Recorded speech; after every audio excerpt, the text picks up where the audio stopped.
Last video में हम लोग स्टार्ट किए थे HAP1 और HAP1 का पहला चैप्टर है इंट्रोडक्शन टू ह्यूमन बॉडी। और इंट्रोडक्शन टू ह्यूमन बॉडी का ये एक टॉपिक है होम्योस्टेसिस। इसको देखते हैं। होम्योस्टेसिस का मतलब होता है कि यह एक बॉडी का सिस्टम है, ह्यूमन बॉडी का सिस्टम है जो इंटरनली रहता है और मेंटेन करता है अंदर के इन्वायरमेंट को। जैसे कि यहाँ देख सकते हैं हम लोग कि यह है, मैंने लिखा है मेंटेन इंटरनल इन्वायरमेंट। इंटरनल का जो भी इन्वायरमेंट है, इन्वायरमेंट का कहने का मतलब है कि जो भी कंसंट्रेशन होगा बॉडी के अंदर, चाहे वो फ्लूइड का कंसंट्रेशन हो या फिर ब्लड pH का कंसंट्रेशन हो या फिर वाटर का कंसंट्रेशन हो, ये बॉडी के अंदर है, अंदर का इन्वायरमेंट है। तो इसके कंसंट्रेशन के, इसके क्वांटिटी के वैल्यू को वो कांस्टेंट रखेगा, मेंटेन रखेगा, ना ही कम होने देगा ना ही ज़्यादा होने देगा। जितना बॉडी को ज़रूरत है, जितना रिक्वायरमेंट है बॉडी को, जितना ऑप्टिमम है, ऑप्टिमम का मतलब है कि जितना चाहिए बॉडी को उतना ये होम्योस्टेसिस सिस्टम बॉडी को देगा। तो होम्यो का मतलब है कांस्टेंट, मतलब कि अंदर के कंसंट्रेशन को कांस्टेंट रखेगा, सेम रखेगा, नियरली सेम, नियरली सेम या फिर नियरली सिमिलर भी बोल सकते हैं। मतलब 100% नहीं कर देगा लेकिन अप्रोक्स करके रखेगा। और स्टेसिस का मतलब है स्टिल, स्टैंडिंग या फिर स्टे, मतलब स्टेबल बना के रखेगा। कांस्टेंट तो करेगा ही को, अंदर के जो ये कंसंट्रेशन है उसको कांस्टेंट तो रखेगा, नियरली कांस्टेंट, लेकिन उसको स्टेबल भी रखेगा। तो ये रहा होम्योस्टेसिस का मतलब।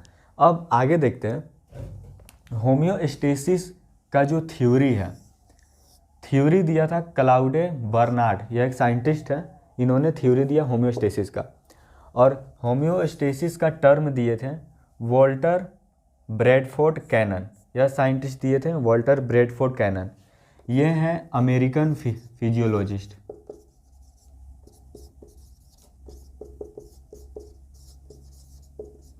और यह थ्योरी दिए थे 1929 में, American physiologist Walter Bradford cannon.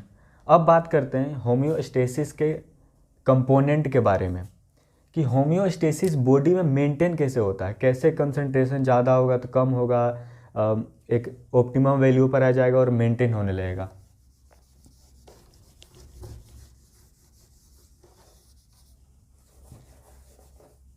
यहाँ पर ये जो डायग्राम है इसमें जो control centre, effector, sensor, imbalance है, तो इसमें इफेक्टर, कंट्रोल सेंटर और सेंसर, इसको हम लोग कंपोनेंट भी बोल सकते हैं, कंपोनेंट ऑफ होम्योस्टेसिस।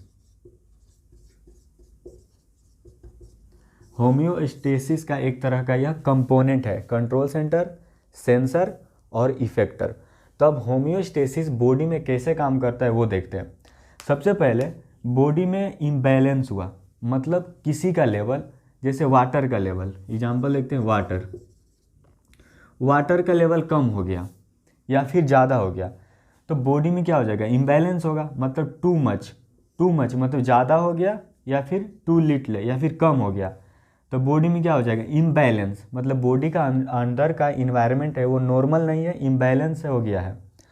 तो ऐसे केस में जब इम्बैलेंस हो जाएगा तो यहाँ पर सेंस करेगा, ये जो सेंसर है, ये जो घटना हुआ है, ये जो इम्बैलेंस हुआ है इसको सेंस करेगा। सेंसर को हम लोग रिसेप्टर भी बोल सकते हैं। तो सेंसर क्या किया, इम्बैलेंस को सेंस किया, ये मैसेज लिया, इंफॉर्मेशन लिया और ये सेंसर ले जाकर दे दिया कंट्रोल सेंटर को। और कंट्रोल सेंटर को बोलते हैं ब्रेन। ये ब्रेन को क्या किया, सेंसर या फिर रिसेप्टर इम्बैलेंस इंफॉर्मेशन को लिया और इस कंट्रोल सेंटर को दे दिया। अब कंट्रोल सेंटर डिसाइड करेगा कि वाटर का लेवल कम हो गया है तो वाटर के लेवल ये बढ़ाने का कमांड करेगा, मैसेज देगा। तो ये कंट्रोल सेंटर क्या करेगा, इफेक्टर को मैसेज देगा, कमांड करेगा। यहाँ पर कमांड किया, बोला इफेक्टर को। इफेक्टर यह एक ऐसा कंपोनेंट है जो भी यहाँ पे डेविएशन हो गया है, जो इम्बैलेंस हुआ है, जो प्रॉब्लम हुआ है, उसके ऊपर इफेक्ट डालेगा, मतलब इसको बोलेगा कि तुम काम करो। तो कंट्रोल सेंटर कमांड किया इफेक्टर को मैसेज दिया, और इफेक्टर अब आएगा इम्बैलेंस को, जो हुआ है यहाँ पर इम्बैलेंस हुआ है उसको बैलेंस करेगा। इफेक्टर यहाँ पर बैलेंस करेगा। तो वाटर कम हो गया था, वाटर का क्वांटिटी, तो वाटर का क्वांटिटी को बढ़ाने के लिए मैसेज देगा। तो इफेक्टर आया इम्बैलेंस के पास और इम्बैलेंस को बैलेंस करने का कोशिश किया। तो वाटर अगर बॉडी में कम हो जाएगा तो थर्स्ट होने लगेगा, और किडनी को क्या करेगा, किडनी को इफेक्टर बोलेगा कि तुम रिटेंशन कम करो। रिटेंशन का मतलब है कि यूरिन कम बनाओ, लेट से बनाओ, और भूख मतलब प्यास जो होता है, यहाँ जो इफेक्टर है इम्बैलेंस के पास आएगा और प्यास लगाएगा। जो बॉडी है, जो ह्यूमन बॉडी है, उसको फील होने लगेगा कि उसके अंदर में वाटर का जो कंसंट्रेशन है वो कम हो गया है और प्यास लगवाने का काम करेगा। तो इस तरह से imbalance, sensor, control centre, effector ऐसे काम करता है। अब आगे देखते हैं और बात करते हैं कि होम्योस्टेसिस के पास कौन कौन सा सिस्टम है। दो तरह का होम्योस्टेसिस बेसिकली बॉडी में दो तरह का होता है, वो आगे देखते हैं। हमने देखा कि होम्योस्टेसिस सिस्टम जो है बॉडी में कैसे काम करता है। अब देखते हैं कि ये किसके बेसिस पे काम करता है। तो होम्योस्टेसिस का बेसिकली यहाँ पर पार्ट देख रहे हैं हम लोग।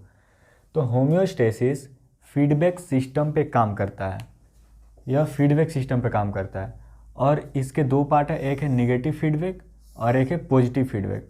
जब तक फीडबैक देगा नहीं कंट्रोल सेंटर को, ब्रेन को, तब तक कमांड नहीं आएगा। इसीलिए फीडबैक सिस्टम पे होम्योस्टेसिस काम करता है। सबसे पहले देखते हैं कि negative feedback system.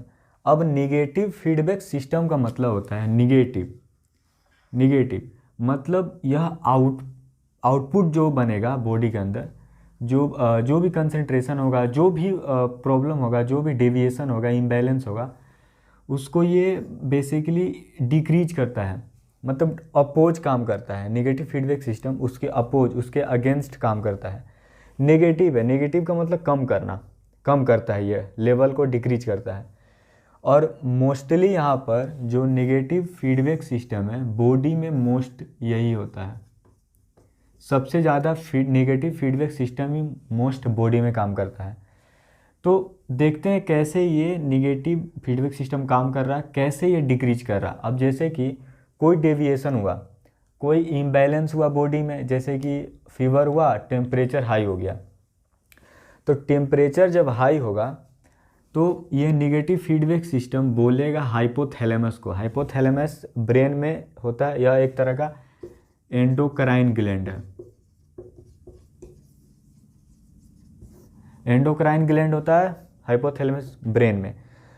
Negative feedback system, temperature ज़्यादा हुआ, टेम्परेचर ज़्यादा हो गया है बॉडी का, ये बोलेगा हाइपोथैलेमस को। हाइपोथैलेमस क्या करेगा, स्वेट ग्लैंड को स्टिमुलेट करेगा। स्वेट ग्लैंड जो पसीना लाता है, तो स्टिमुलेट किया, मतलब हाइपोथैलेमस बोला स्वेट ग्लैंड को कि ज़्यादा बनाओ, बहुत ज़्यादा इसका सिक्रीशन करो। तो स्वेट ग्लैंड बहुत ज़्यादा सिक्रीशन करने लगेगा, स्वेट का स्वेटिंग होने लगेगा, बहुत ज़्यादा स्वेटिंग होने लगेगा।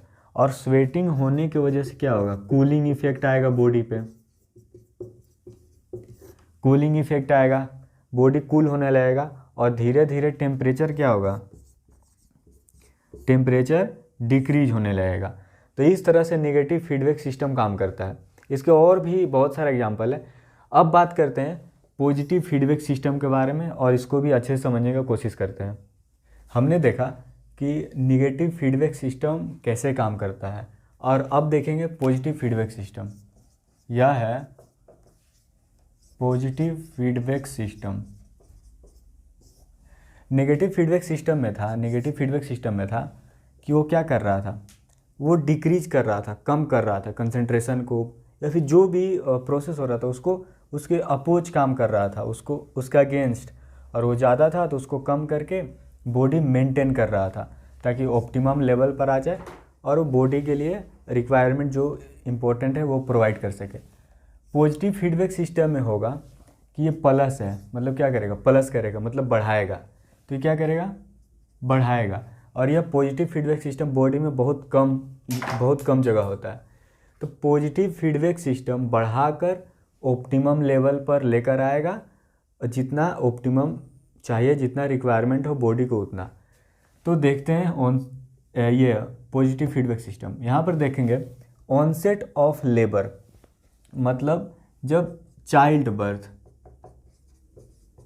यहाँ बात हो रहा है चाइल्ड बर्थ का, जब चाइल्ड बर्थ होने वाला होगा तो क्या होगा कि लेबर स्टार्ट होगा, ऑनसेट मतलब शुरू होगा, और यूटरस का कॉन्ट्रैक्शन होगा, यूटरस कॉन्ट्रैक्ट करेगा, और फिर उसके बाद प्रोसेस होगा मूवमेंट ऑफ फीटस, फीटस यानी चाइल्ड, फीटस यानी चाइल्ड मतलब जो बच्चा है उसका मूवमेंट होगा सर्विक्स में, सर्विक्स में आएगा। फिर सर्विक्स के बाद डायलेशन होगा, जब फीटस सर्विक्स में आ गया, मूव हो गया, तो अब डायलेशन होगा।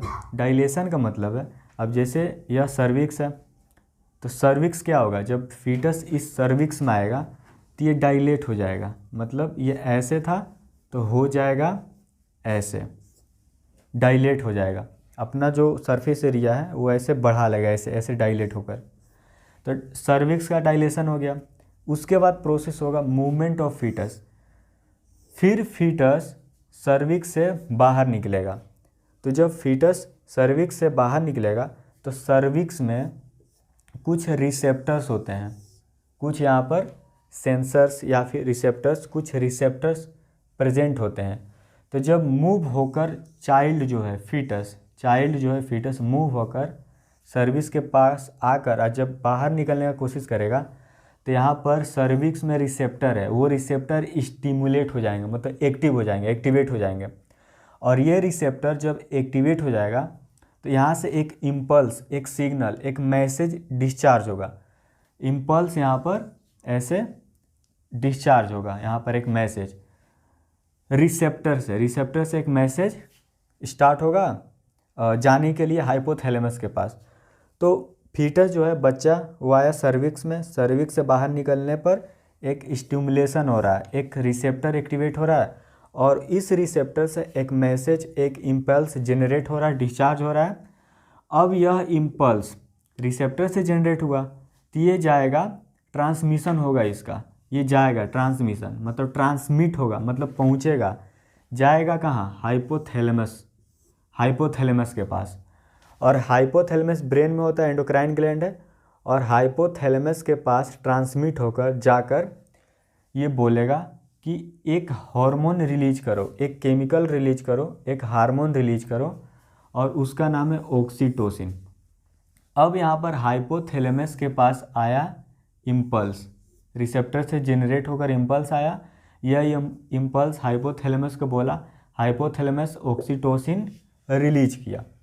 अब यह ऑक्सीटोसिन हार्मोन रिलीज होगा और ये क्या करेगा, कॉन्ट्रैक्शन का काम करेगा, यूट्रस को कॉन्ट्रैक्ट करेगा। तो यहाँ पर क्या कर रहा था कि पॉजिटिव फीडबैक सिस्टम, हमने देखा था कि पॉजिटिव का मतलब है कि बढ़ाएगा, मतलब सपोर्ट करेगा। तो कॉन्ट्रैक्शन हो रहा है यूट्रस का, तो जब यहाँ पर ऑक्सीटोसिन, यह हार्मोन, ऑक्सीटोसिन हार्मोन जब यूट्रस में जाएगा तो यूट्रस को क्या करेगा, कॉन्ट्रैक्ट कराने लगेगा, मतलब और ज़्यादा कॉन्ट्रैक्ट कराने का कोशिश करेगा। तो यहाँ पर पॉजिटिव फीडबैक जनरेट होगा। तो यहाँ पर पॉजिटिव फीडबैक सिस्टम काम कर रहा है, यूट्रस को कॉन्ट्रैक्ट करवा रहा है। वो तो कॉन्ट्रैक्ट कर ही रहा था, लेकिन ऑक्सीटोसिन आने के बाद उसका लेवल, कॉन्ट्रैक्शन होने का लेवल बढ़ गया, और ज़्यादा कॉन्ट्रैक्ट करवाएगा, और जब ज़्यादा कॉन्ट्रैक्ट कराने लगेगा ऑक्सीटोसिन तब जाके चाइल्ड बर्थ कंप्लीट होगा। ये था होम्योस्टेसिस का पूरा प्रोसेस। अगर देखा जाए होम्योस्टेसिस को, अगर होम्योस्टेसिस बॉडी में अगर गड़बड़ा गया और अगर वो ठीक नहीं हो रहा तो ऐसे केस में क्या है, डिजीज़ जेनरेट होता है, डिजीज़ होगा, यहाँ तक कि डेथ भी हो सकता है अगर होम्योस्टेसिस गड़बड़ाया तो। क्योंकि होम्योस्टेसिस अगर गड़बड़ होगा, अगर वो कॉन्स्टेंटली मेंटेन नहीं करेगा अंदर का कॉन्सेंट्रेशन, तो ग्लूकोज का लेवल बढ़ सकता है, साल्ट का लेवल बढ़ सकता है, ब्लड का पीएच बढ़ सकता है। तो ऐसे केस में कंट्रोल करना, मेंटेन करना बहुत इंपॉर्टेंट है, वरना डिजीज, डेथ या फिर कुछ भी ऐसा हो सकता है जो वी कांट एक्सपेक्ट। तो होम्योस्टेसिस मेंटेन करता है, होम्योस्टेसिस कॉन्सेंट्रेशन को मेंटेन करता है बॉडी के अंदर, और ये बहुत ज़्यादा इंपॉर्टेंट है।